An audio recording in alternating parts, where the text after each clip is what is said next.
What's up, everybody? Welcome back to the Homie Hangout, where we help others move in excellence. And I'm gonna talk about the Bulldogs. I don't often talk about them just because, honestly, I don't have a lot of experience being around them. Right? They've been in the ad seg, at the same time as me, but otherwise, I don't. I never really around them. So in this case, though, a lot of people ask, how come the Bulldogs aren't part of the end of hostilities, right? And there's an answer to that, and I think there's kind of four factors that go into why. And I'm going to kind of break those down, no particular order, but they are absolutely not part of the end of hostilities in the state of California. That's very clear. And so the first one is they they don't really have a chain of command, right? There's people within the Bulldogs who have influence, but no real leadership structure like the rest of the prison gangs and organizations do. So for example, if a bulldog burns you on a drug deal, right, and you go to the Bulldogs and you're like, hey man, your homeboy burned me. Oftentimes, you're gonna be told, oh well, don't do business with them anymore, right? And that's not the reaction you would get in a general population environment if you go and say that about another group, right? So if you're like, oh, well, I'm gonna go handle it then. Well, okay, they're still gonna back his play. So now basically you're gonna kick off a riot and a war over this dude, and they're more than happy to do that, right? But other groups, that's just not how they operate. And so, and I'm talking about GP Bulldogs here. So to be clear, and this will come up, in a second, but you have Bulldogs that are on SNY yards, right? You also have Bulldogs that are general population, that are on active yards, right? They're not on yards with Northerners and Southerners that fall up under the NF and the Mexican Mafia, but they're GP, they're general population. They're not on integrated yards. You know, they're active. They're just Bulldogs. So that's the group I'm talking about because the SNY stuff is a whole nother category that really isn't relevant, right? But there's a perception, like an overlap there. So anyways, the first factor is that, right? That they they have influencers, but they don't really have a leadership, and so you can't make a deal with the Bulldogs because they're going to do whatever the hell they want whenever the hell they want to, right? And that's just not a steady partner. Another thing is going to this X and Y part. These major organizations view all Bulldogs like their S and Y, right?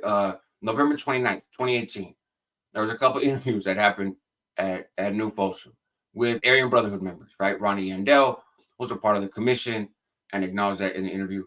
And then Billy Sylvester, right? Billy from Norco. So the Goon Squad, Perryman and Streets, SSU agents, they go and they pull them out and they have separate conversations with them because there had just been like a 200-man riot that this white dude Grumpy kicked off in Pleasant Valley versus the Bulldogs, right back in 2018. And so the Goon Squad comes and they're interviewing all the AB members everywhere, trying to figure out, hey, what's going on? Right? Do you guys have a green light on the Bulldogs now? Is there a particular reason? Like, what's up? And these gentlemen have very open conversations and they talk about all kinds of stuff. And I have the transcripts of that because it came up in the indictment, in the Aryan Brotherhood indictment. It's actually an exhibit to a motion. And so I'll be posting about that on the Gang Files and Crime Trials channel. There'll be a link to subscribe to that at the end of this video if you're more interested in that kind of stuff. But I don't talk a lot about the politics there, just the legal stuff. So in that interview, though, um, Billy, right, Billy from Norco, says the Bulldogs are S and Y, and even I think it was Perryman, but the Goon Squad was like all of them, and he's like all of them. They're like the two fibers, right? That's his words. That's his comparison. So that's the way that they're viewed, right? And Ronnie was like, "Hey, they're reckless. They don't listen. So we just kind of had to put them in their place, right?" And basically says it's because the Mexican Mafia doesn't want to program with the Bulldogs, and we're friends with the Mexican Mafia, so we don't want to program with them either. And the Bulldogs program with the USA Skins, and we don't like the USA Skins, so to hell with it, right? But so there is this perception that active GP Bulldogs are the same as X and Y. And if you read the End Hostilities, they talk in there about how this is for quote unquote solid individuals, right? not for those that were broke by this corrupt system and turned into debriefers and informers. And they warn folks in there, be on the lookout for CDC to put these infiltrators and these disturbers and these disruptors amongst us to try to make this not last, right? So that goes to why, and I've said this before, the NF and the Mexican Mafia and the Aryan Brotherhood have, on various occasions at various prisons, told the administration, you can't put Bulldogs here, right? And this was not part of the integration. This was not creating 50-50 yards, nothing else. Again, I'm leaving the S and Y cats out of it. This was taking active Bulldogs and putting them on an active yard. And we've heard the stories that, like, they get on the bus, they get sent somewhere, then they get snatched up, they get taken back, this and that. Because these organizations have told the COs, have told the administration, if you put them here, they will get hurt. They will die, right? And their justification for that was, after the end of hostilities, up until just recently, I think maybe last year, there was a lot of lawyers watching over everything, right? Monitoring the California Department of Corrections, monitoring how they were reacting to the end of hostilities and letting dudes out of the shoe and everything else. And so, as part of that monitoring, the NF and the MA and the AB leveraged that and was like, hey, if you try to put Bulldogs over here after we've already told you that we don't want to program with them, then you're disrupting the end of hostilities. You're setting us up to be in a conflict that we've already told you would be a problem, right? And so that's how they got CDC to stop trying to send these people. Now, the courts are no longer monitoring CDC, right? Those lawyers are no longer being paid to kind of watch and do this stuff. So who knows how it goes in the future? But even in the interviews that the Aryan Brotherhood members gave to the SSU, that wasn't even like an interview. It's just a casual conversation amongst old friends, really, is what it sounds like. It's amazing. Like, these dudes rise to the highest levels of these sophisticated criminal organizations and just get rocked to sleep like some children. But so nonetheless, right? They the administration, the SSU was like, hey, they even said in the conversations with the Aryan Brotherhood guys, these answers are for the lawyers. Even if you say, they told Ronnie, even if you say I called the shot and we're not going to program with them, that doesn't mean you're going to get a write-up. That doesn't mean anything else. This is just for the lawyers and the administration wanting to know, what do we have on our hands here, right? Is it a war? Is it a one-off? What's going on? And we know that Grumpy, who's supposed to be the guy that kicked it off in Pleasant Valley, he would not act without your guys' permission because he hasn't gotten whacked. And you guys lost a lot of manpower in that. So you wouldn't do that for no reason. So that's the second part, right?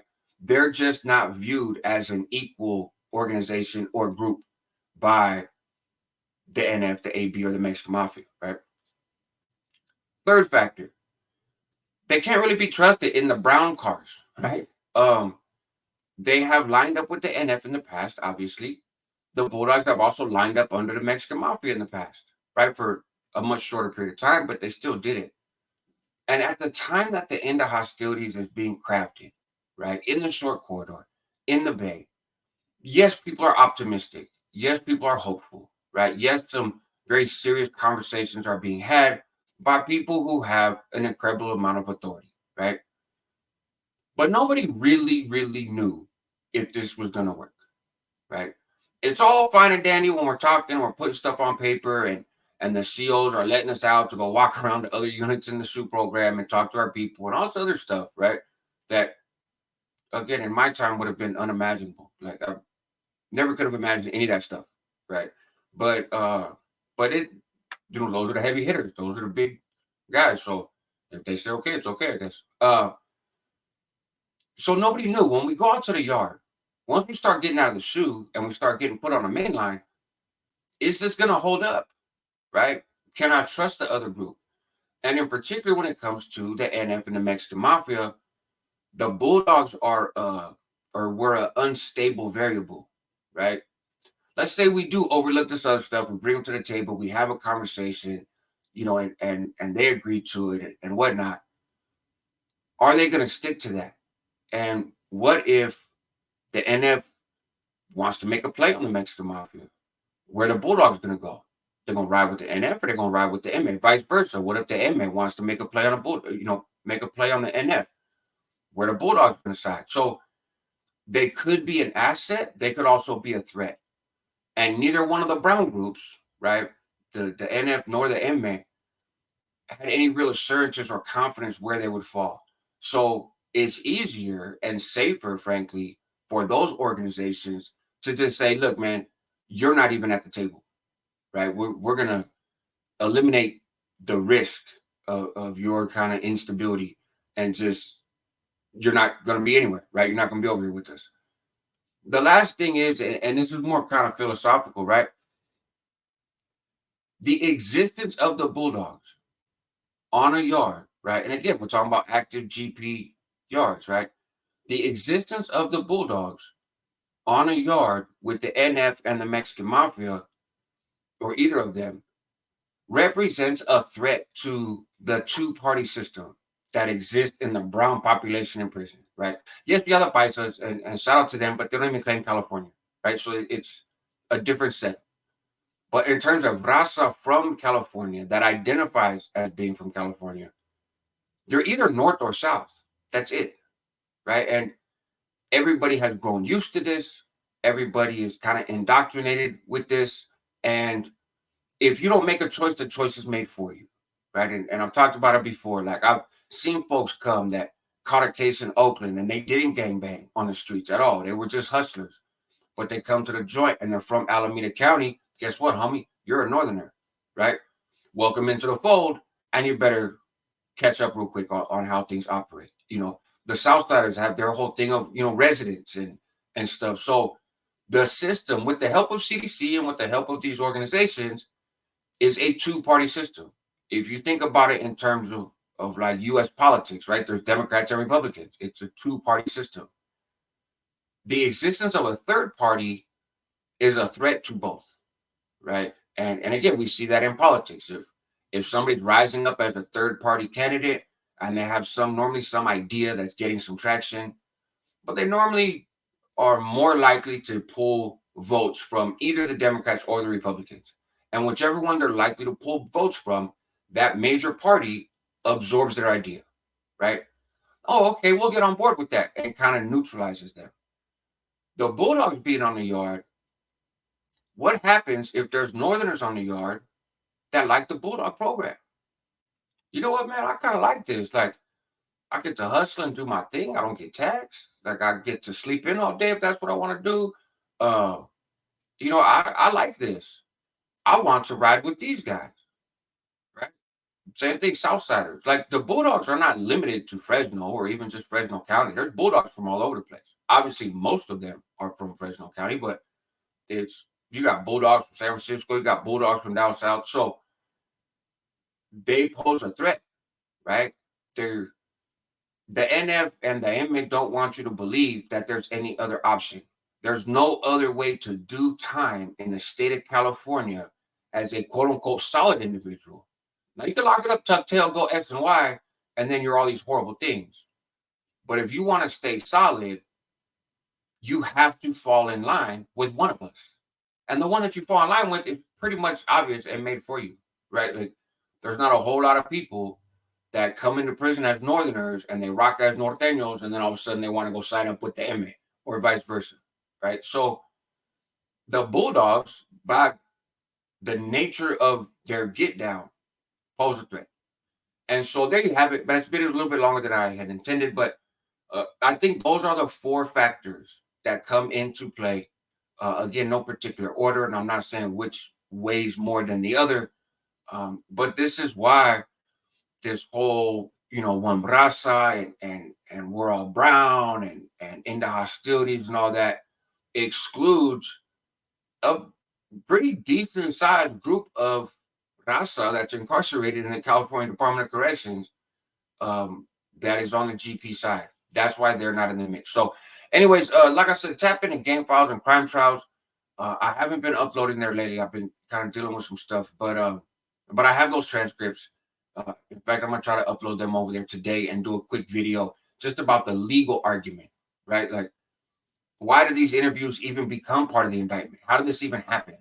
And what else was talked about, right? Because those AB guys talked about different people in the AB and recruitment and numbers. Ah, man, we got about 30, active ones. And a lot of dudes are up for recruitment and then they wind up dropping out. And like, it was crazy, the level of conversation. And keep in mind, these people are still in good standings with their own folks.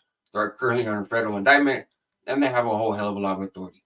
But they talk to the canines freely. So go figure, right?